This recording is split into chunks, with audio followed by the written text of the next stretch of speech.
درسونو کې چې د مور پلار سره او د بچو سره حقیقي مینه دا ده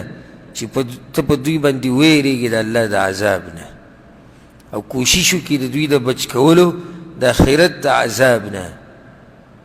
او دا غم دی چې زما دا بچی چېرته د الله په نزد مجرم نشي چېرته د الله په دربار کې د مجرم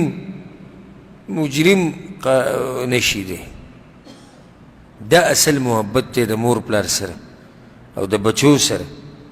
دا نه دی اصل محبت دا محبت دی او اصل محبت نه دی چې ته بچو له بس ریال لیږي د دې ځای نور د غم نشتی دا ډېر پکې داسې دي چې صرف د دې ځای نه پیسې لیږي او په دې خوشحاله وي زمونږ زوی خو ګاډی واغېستو ځان له کله وي سکوټر یې واغېستو او اوس خو به یې ځان له بس کار روان کړی هېڅ تپوس نشتی د دین په باره کې هېڅ تپوس نشتی د الله په باره کې د پیغمبر په باره کې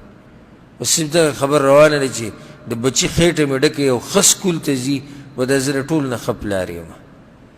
مور پلار دپاره دوايانې اخلم هغوی له خرچه لږم دا زه له ټولو نه ښه زوی یم نه د ټولو نه ښه زوی او د ټولو نه ښه پلار هغه دی چې د هغوی سره دا غمي چې زما د مور پلار او زما د بچي چېرته د جهنم سکروټې ته جوړې نه شي چېرته جهنم ته لاړ نه شي دغه اوچت مور پلار دی او دغه اوچت اولاد دی